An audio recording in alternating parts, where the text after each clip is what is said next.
Hello students, आज हम solve करने वाले हैं हमारा प्रैक्टिस टेस्ट 12। चलिए स्टार्ट करते हैं। फर्स्ट क्वेश्चन देखिए, आपको ओ ओरिजिन दे रखा है, ए कोई पॉइंट आपको गिवन है जिसके कोऑर्डिनेट है आपके 0,1 और दो फिक्स पॉइंट है ओ और A. Then the locus of point P such that perimeter आपको ट्रायंगल AOP का 4 गिवन है। ठीक है, इस इंफॉर्मेशन से हम एक डायग्राम ड्रॉ कर सकते हैं। हमारा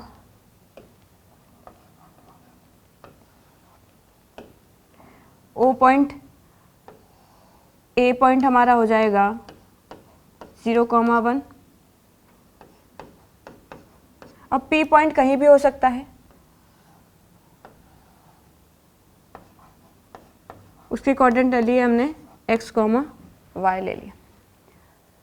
इस ट्रायंगल का आपको पेरीमीटर गिवन है, तो पेरीमीटर क्या हो जाएगा हमारा OP है ना, PA और AO equals to 4, sum of all sides.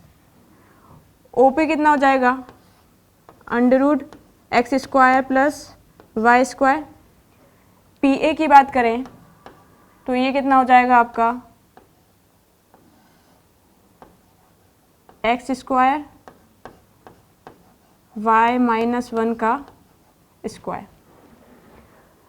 AO देखो तो AO की डिस्टेंस कितनी हो जाएगी हमारी 1। इसको सिंप्लीफाई कर लेते, इसको इधर लेके जाएंगे तो ये बनेगा हमारा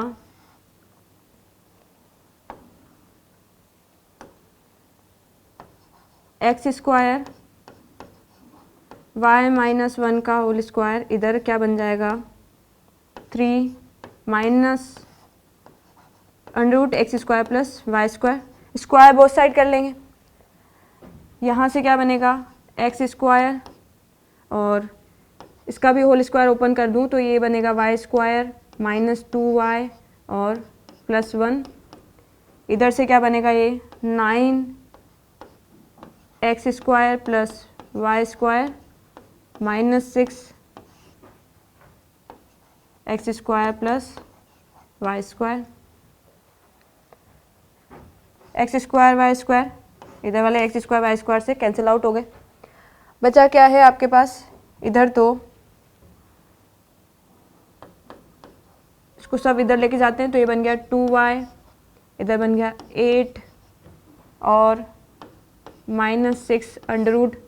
अब इसमें से आपको क्या कॉमन दिखाई दे रहा है, 2 कॉमन ले लेते हैं और 2 कॉमन ले लेंगे और इधर भेज देंगे तो इधर बन जाएगा हमारा -y है ना, या फिर इधर ले लेते हैं इसको,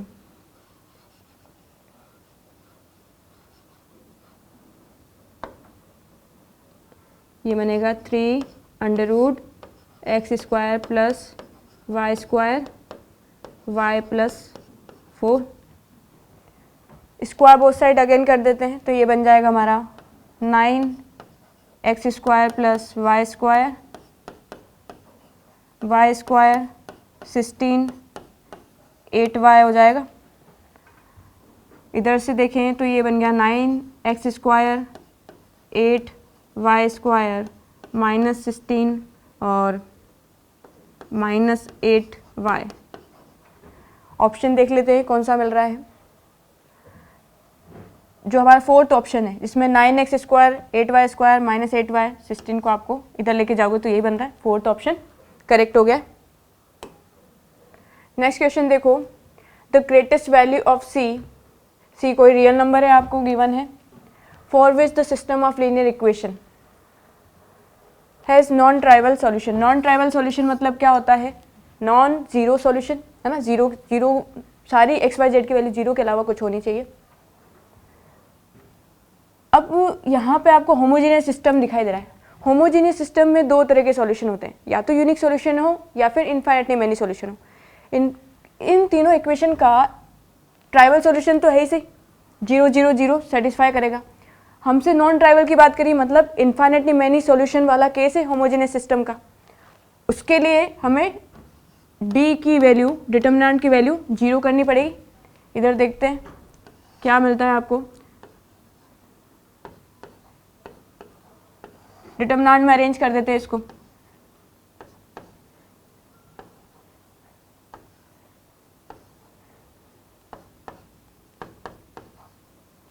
इस तरीके से लिख सकते हैं।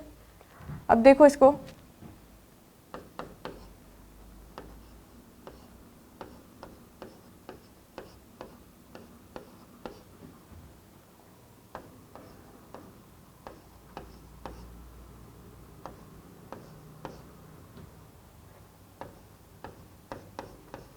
इस तरीके से हमने इसको फर्स्ट रो के करस्पॉन्डिंग एक्सपेंड कर दिया है। डिटर्मिनेंट ओपन करना आता है। अब देखो आप, ये क्या बन रहा है, 1 माइनस सी स्क्वायर माइनस सी स्क्वायर माइनस सी क्यूब,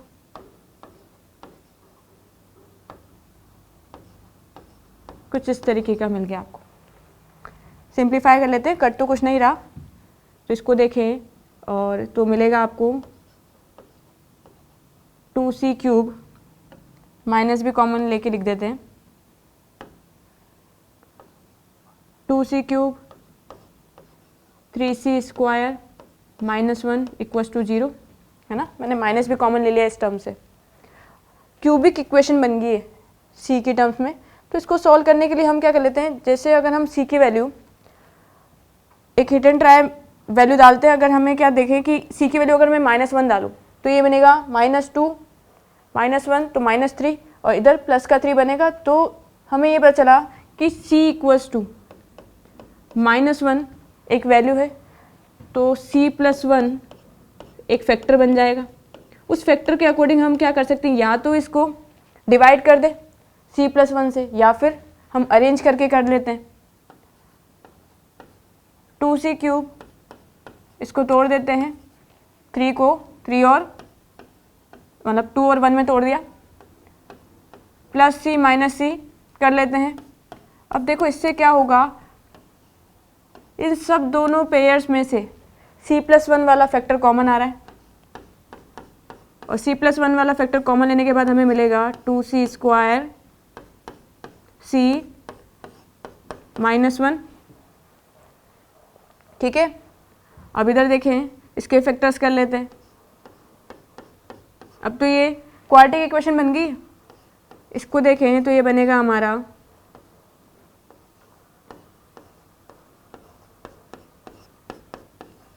इस तरीके से फैक्टर कर दिए, और इधर से देखें तो यहाँ से भी वापस से c + 1 वाला फैक्टर बन रहा है। c की आपके पास दो वैल्यूज आ रही है, -1 और 1/2, है ना। दूसरी वाली वैल्यू भी -1 ही है, इससे 2 बार वैल्यू -1 मिली।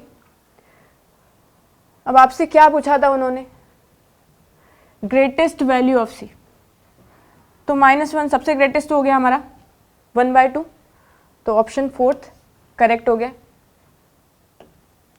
नेक्स्ट क्वेश्चन देखो, थर्ड क्वेश्चन में क्या बोला है, all possible number are form using the digit, आपको दे रखा है taken all at a time then the number, है ना, the number of such numbers in which the odd digit occupy even places, ठीक है।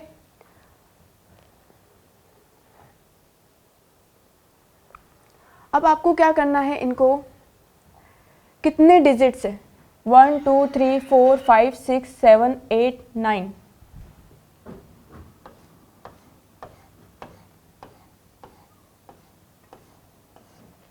ठीक है। अब इवन प्लेसेस कौन कौन से हैं, एक तो ये वाला, 4 प्लेसेस आपके पास इवन प्लेसेस है। इवन प्लेसेस पे आपको क्या भरना है, ऑड डिजिट भरनी है। ऑड डिजिट्स कितनी है आपके पास, 1 है ना, 2 बार 1 आ रहा है और 1 बार 3 आ रहा है। तो आपके पास प्लेसेस तो आपके पास 4 है, और आपके पास चॉइस कितनी है, 3 डिजिट भर सकते हैं। अब इनको जो भी आपने 3 डिजिट भर दी इवन प्लेसेस पे, उनको अरेंज भी कर सकते हैं। तो अरेंज करने का तरीका क्या होगा, क्योंकि इस यहाँ पर रिपीटेशन हो रहा है डिजिट का, है ना, तो यहाँ पे क्या हो जाएगा 3 फैक्टोरियल बाय 2 फैक्टोरियल। ये तो हमने क्या कर दिया, और डिजिट्स का अरेंजमेंट कर दिया। अब रिमेनिंग डिजिट्स कितनी बची है आपके पास, है ना, एक प्लेसेस अब भी वैकेंट है इन चारों में से, तो हमारे पास प्लेसेस कितने बचे, 1 2 3 4 5 और एक 6 जो भी खाली है। अब उनमें से आपको क्या नंबर्स भरने हैं,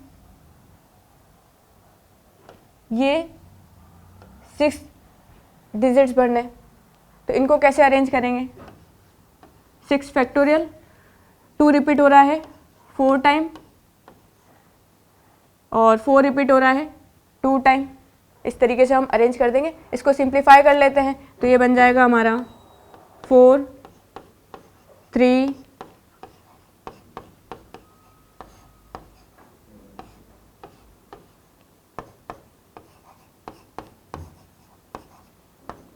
आंसर आपको मिल गया 180, ऑप्शन थर्ड करेक्ट है।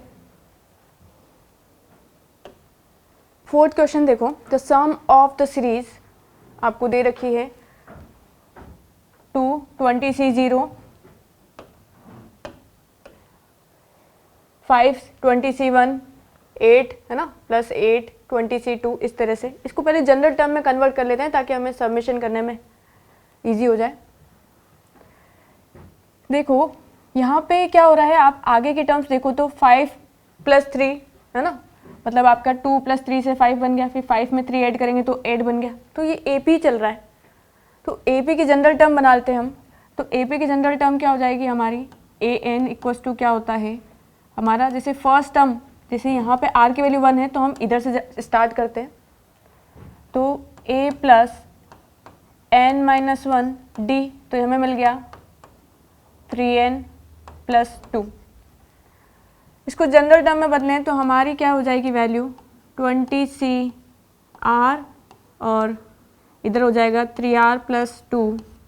R की वैल्यू यहाँ पे 0 से बदल रही है तो 0 से 20, देखो R की वैल्यू 0 डालने पे क्या रहा है 20C0 और इधर 2 मिल जाएगा, बन गई फर्स्ट टर्म। फिर अगर हम R की वैल्यू 1 डालें तो इधर 5 20C1, ऐसे बनता चला जाएगा। अब इसका क्या कर लेते हैं, सिग्मा हम दोनों तरफ भेज देते हैं, तो इधर बन जाएगा 3 sigma R 20CR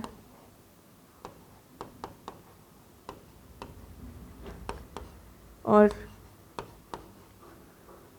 sigma 20CR।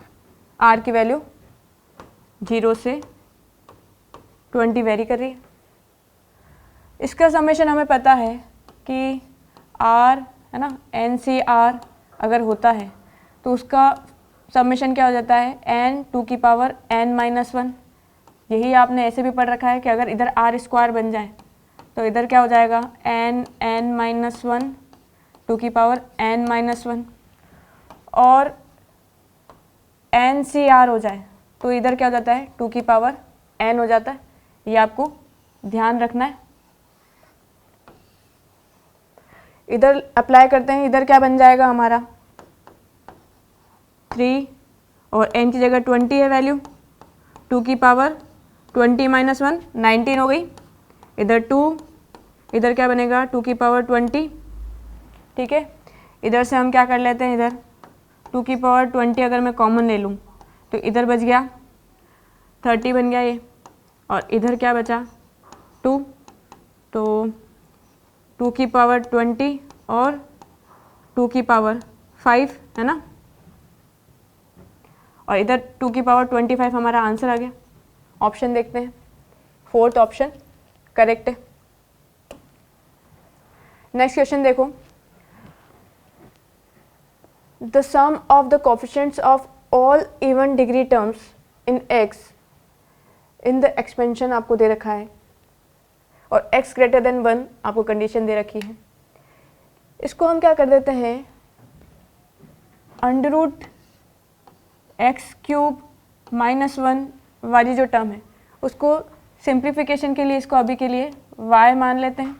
तो हमारा ये किस तरह का बन गया, x + y पावर 6, ठीक है, और प्लस x - y पावर 6, इस तरीके से। अब आप क्या करोगे, इसको ओपन करोगे तो इसमें तो सारी पॉजिटिव टर्म सारी, इसमें क्या कर रहा है कि ऑल्टरनेट प्लस माइनस चल रहा है। तो इसमें क्या हो रहा है, जैसे 6C0 वाली तो पॉजिटिव आएगी, फिर 6C1 वाली जो टर्म आएगी वो नेगेटिव आएगी। तो हमारी जो टर्म्स बचेगी वो सारी क्या बचेगी, इवन वाली प्लेसेस वाली बचेगी, इस तरीके की 6C0 x की पावर 6, फिर बचेगा 6C2 x की power 4 y square 6C4 x square y की पावर 4 6C6 y पावर 6। इस तरीके का मिल गया आपको। y की वैल्यू रख देते हैं इधर,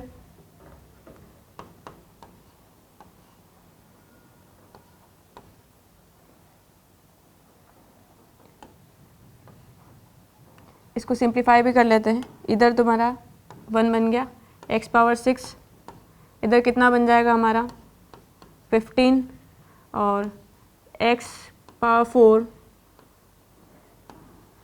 x cube minus 1 6C4 x square, ये बन जाएगा x क्यूब माइनस 1 का स्क्वायर, है ना।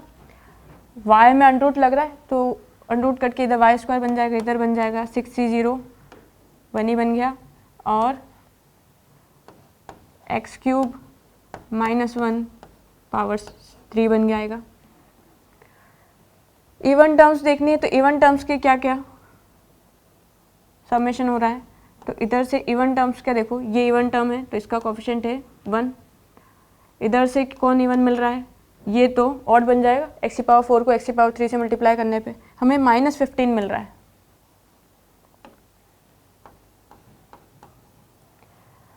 और तो कुछ नहीं। इधर से आप देखें तो इसका क्या होल स्क्वायर खुलेगा तो x की पावर 6, है ना, क्योंकि आगे इवन है तो इवन का इवन से मल्टीप्लाई करने से बनेगा।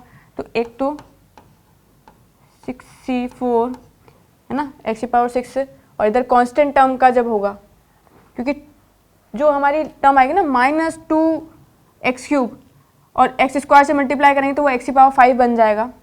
तो यहाँ पे 6C4, इसको एक्सपेंड करके देख लेना, है ना, तो यहाँ पे बनेगा x की पावर 6 + 1 -2x³ और उसको x स्क्वायर से मल्टीप्लाई करेंगे तो ये दो कोफिशिएंट बनेंगे इवन पावर्स ऑफ x के लिए। अब इसको अगर हम देखें तो ये ऐसा बनेगा क्यूब b³, है ना, -3 x की पावर 6 3x³, ये बना। अब आपके इवन प्लेसेस कौन से हैं, एक तो -1 आ रहा है x की पावर इवन में, इधर -3 आ रहा है, ठीक है। इसको सिंप्लीफाई कर लेते हैं।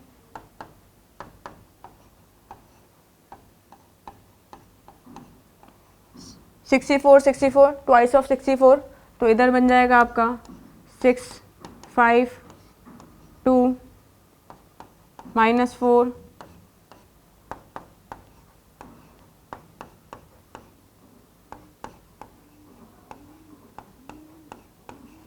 ठीक है, और इधर से आएगा -18, ठीक है। तो यहाँ पे मिल गया आपको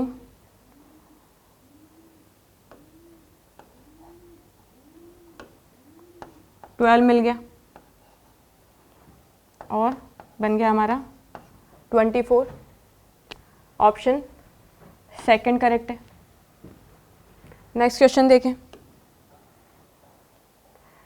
6 क्वेश्चन में दे रखा है आपको cos अल्फ़ा प्लस बीटा की value 3/5, sine alpha minus beta की वैल्यू 5/13 दे रखी है, और अल्फ़ा और बीटा जो एंगल्स है वो लाए कर रहे हैं 0 से π/4 में।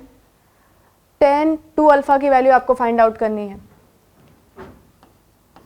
tan 2 अल्फ़ा को हम ऐसे लिख सकते हैं alpha plus beta alpha minus beta. हमने क्या करा, एक बीटा एड और सब्ट्रैक्ट कर दिया। अब इसको हम क्या कर सकते हैं, tan a + tan b वाले फॉर्मूले में ओपन कर लेते हैं।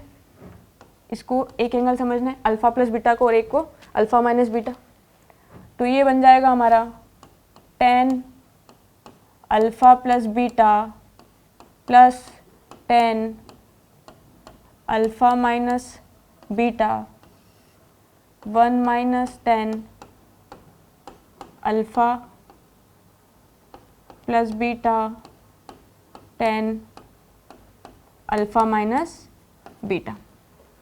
अब 10 में इसकी वैल्यू निकाल लेते हैं। देखो ये हमारा, इससे हम ट्रायंगल बनाएं तो बेस तो हो गया हमारा 3, हाइपोटेनस 5 है, ये बन जाएगा 4। तो 10 अल्फ़ा प्लस बीटा की वैल्यू देखें तो 4/5 हो जाएगी, है ना।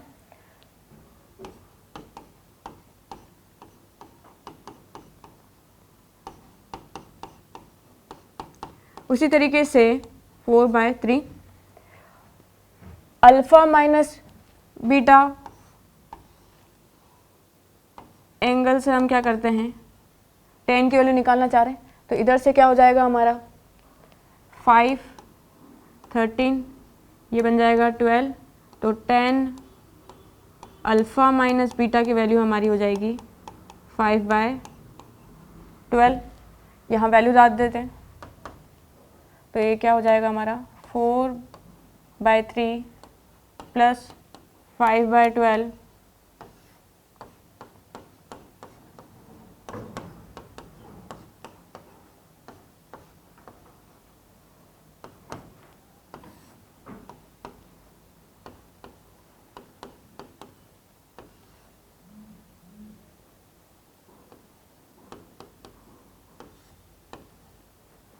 सिंप्लीफाई कर लेते हैं, क्या मिल रहा है आपको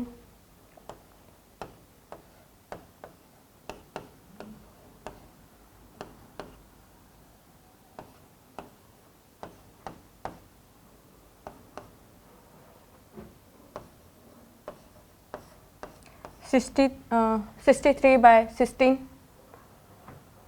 हमारा ऑप्शन थर्ड करेक्ट हो गया। नेक्स्ट क्वेश्चन देखो, a point on the straight line which is equidistance from the coordinate axis will lie only in. अब की क्वेश्चन में क्या बोल रखा है, एक लाइन है आपकी, इसको हम क्या कर देते हैं, अगर इसका कोऑर्डिनेट एक्सिस पे कहाँ पे कट कर रही है, अगर हम y की वैल्यू 0 कर दें तो x एक्सिस को कहाँ पे कट कर रही है 15 है ना, तो हमारा किस पे 5 पे कट कर रही है। और अगर y की वैल्यू 0 कर दें, है ना, मतलब x की वैल्यू 0 कर देते हैं तो यहाँ पे मिल रहा है हमें 3। इस तरीके से ये आपकी जो लाइन गिवन है वो x और y एक्सिस को कट कर रही है। अब ऐसी लाइन है ना, हमें बताने ऐसे पॉइंट जो क्या है कोऑर्डिनेट एक्सिस x और y एक्सिस से इक्वल डिस्टेंस पे हो। तो एक ऐसी लाइन हमारी क्या होती है, जो y इक्वल्स टू x वाली लाइन होती है, ये x और y दोनों एक्सिस से इक्वल डिस्टेंस पे होती, 45 एंगल बनाती है। उसी तरीके से अगर हम देखें, क्योंकि ये जो लाइन है हमारी, ये हमारी फर्स्ट क्वाड्रेंट में है और सेकंड क्वाड्रेंट में होके जा रही है। तो अगर हम देखें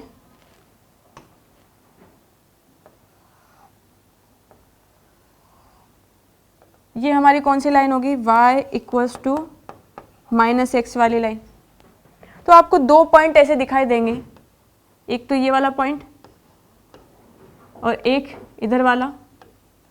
ये दोनों पॉइंट्स क्या है, इस लाइन पर है और x और y एक्सिस से इक्वल डिस्टेंस पे है, तो हम इनका इंटरसेक्शन निकाल लेते हैं। तो सबसे पहले हम a पॉइंट फाइंड आउट करते हैं। तो a पॉइंट के लिए y की जगह x डाल देते हैं, तो इधर कितना बन जाएगा 8x इक्वल्स टू 15। तो x की वैल्यू आपको कितनी मिल गई 15/8 और x और y की वैल्यू इक्वल है, तो a के कोऑर्डिनेट मिल गया आपको 15/8, 15/8।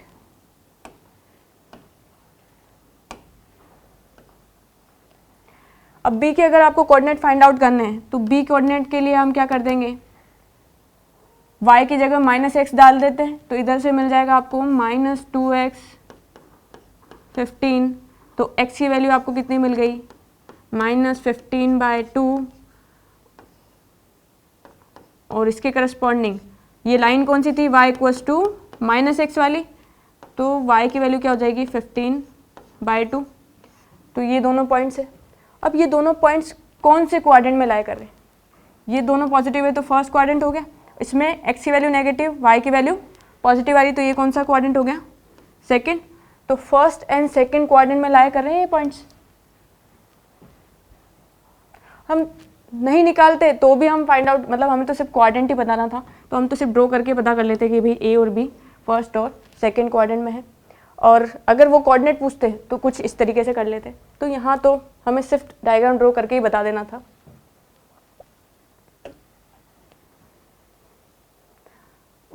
If alpha and beta be the roots of equation, आपको क्वाड्रेटिक इक्वेशन दे रखी है, then the least value of n for which alpha by beta की whole power n equals to 1 मिल जाए।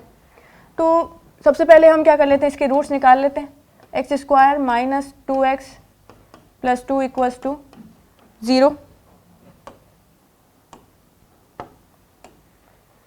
इसको देखें तो हमें क्या मिल रहा है, अगर 1 को ले लें तो इधर से बनेगा x माइनस 1 का होल स्क्वायर बन गया ये, प्लस 1। क्वाड्रेटिक फॉर्मूला यूज़ करके भी कर सकते थे। आपको ये पता है कि अंडर रूट -1 को हम क्या कह देते हैं, आयोटा, इमेजनरी नंबर। तो यहाँ से हमें क्या मिल जाएगा, x minus 1 equals two plus minus iota, है ना। अंडर रूट -1 की जगह हमने आयोटा लिख दिया, तो x की वैल्यू हमें क्या मिल गई, 1 प्लस माइनस आयोटा। एक को अल्फ़ा कह देते हैं और दूसरा हमारा बीटा हो गया। हमसे किसकी वैल्यू पूछी है, अल्फ़ा बाय बीटा की पावर n। तो अल्फ़ा बाय बीटा देखते हैं, तो ये क्या बनेगा, 1 plus iota 1 minus iota. Rationalise कर लेते हैं इसको,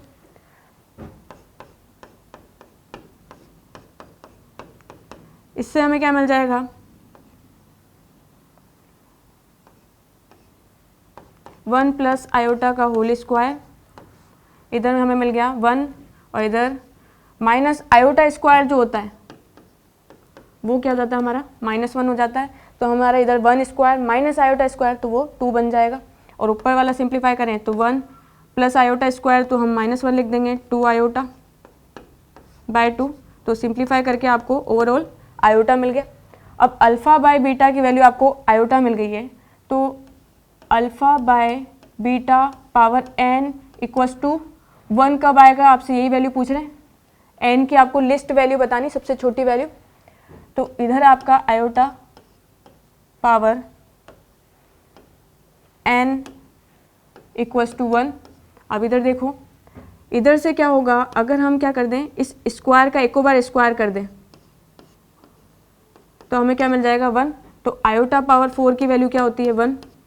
तो इधर से हमें n की वैल्यू क्या मिल गई कि n की वैल्यू 4 बनेगी, तब जाके हमें 1 मिलेगा, है ना। सारे मल्टीपल्स ऑफ 4 में हमें 1 मिलता है, लेकिन हमसे लिस्ट वैल्यू पूछी है, इसलिए n की वैल्यू कितनी हो जाएगी, 4। नेक्स्ट क्वेश्चन देखो, the sum of square of length of the कोड इंटरसेप्टेड ऑन द सर्कल। आपको सर्कल दे रखा है जिसका सेंटर है origin, radius 4 by the line, आपको लाइंस दे रखी है ना। n एक नेचुरल नंबर है, where capital N is the set of all natural number. तो आपको क्या पूछा हुआ है, sum of squares of length पूछ रहे हैं ऑफ द कोड। एक सर्कल ड्रॉ कर लेते हैं, यहाँ हमारा सेंटर हो गया 0,0। ये कोई कोड है x plus y equals to n वाली, ठीक है। अब क्या कर रहे हैं ये,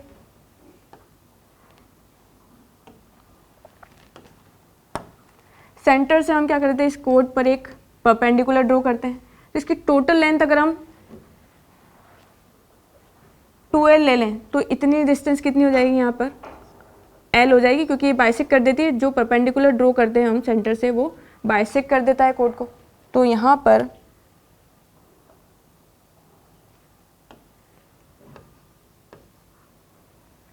जो हमारी ए बी की जो लेंथ है, जो कोड है हमारी ए बी की लेंथ है हमारी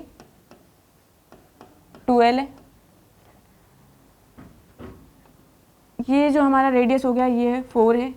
परपेंडिकुलर डिस्टेंस को अभी के लिए p कह देते हैं। अब हम क्या कर लेते हैं, पहले p फाइंड आउट कर लेते हैं। ओरिजिन से आप इस लाइन पर आप परपेंडिकुलर डाल रहे हो तो ये बन जाएगा -n/√2।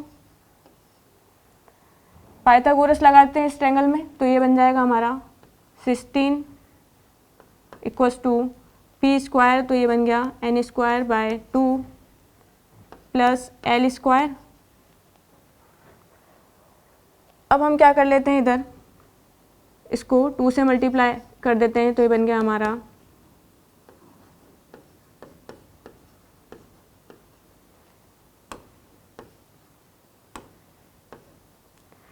पूछा है हमसे सम ऑफ स्क्वायर ऑफ लेंथ, है ना। तो स्क्वायर ऑफ लेंथ क्या हो जाएगा, अगर लेंथ 12 है तो इसके आपसे क्या वैल्यू पूछी है, 12² की वैल्यू पूछी है। तो यहाँ से अगर हम क्या करें, इसको उसमें बदल देते हैं, 2 से मल्टीप्लाई कर देते हैं ताकि 4l² बनेगा। तो इधर बन गया आपका 4l² = 64 - 2n²। अब आप n की वैल्यू देखो क्या क्या हो सकती है। n की वैल्यू आपको क्या रखनी है, नेचुरल नंबर में से रखनी है, यहाँ पे गिवन है।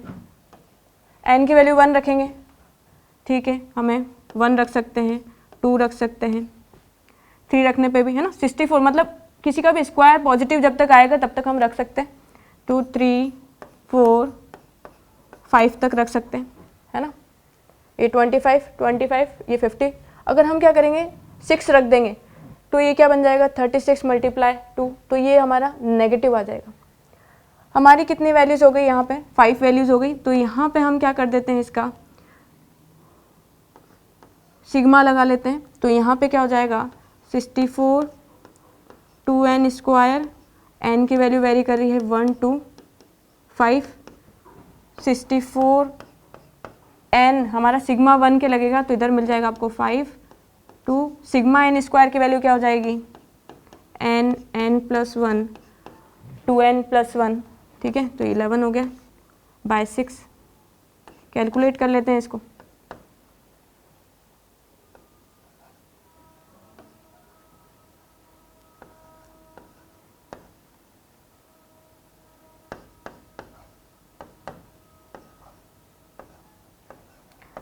टू 210 आपको आंसर मिल गया है।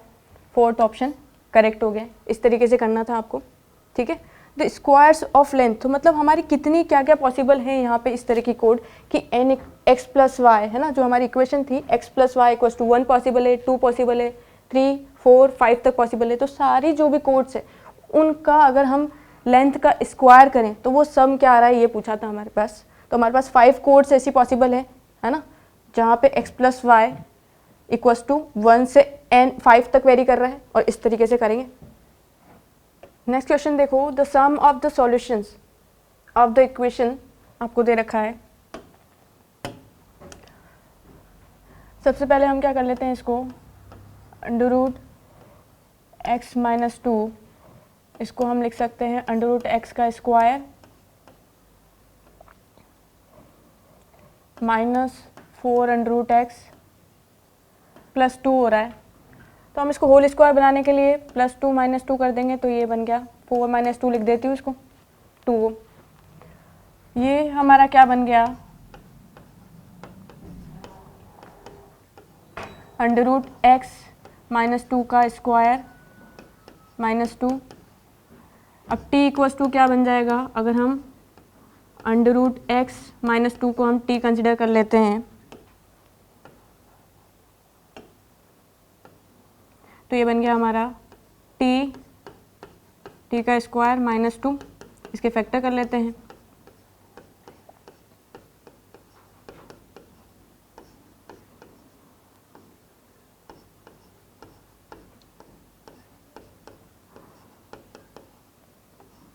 t + 2 और t -1, है ना। तो यहाँ t की वैल्यू आपको मिल गई है -2 और 1। और t जो था वो मॉड में वैल्यू थी तो वो नेगेटिव तो हो नहीं सकती, तो t की वैल्यू क्या हो जाएगी 1, तो √x - 2 = 1। एक बार प्लस में ओपन कर लिया और एक बार, तो ये वैल्यू हमें कितनी मिल जाएगी,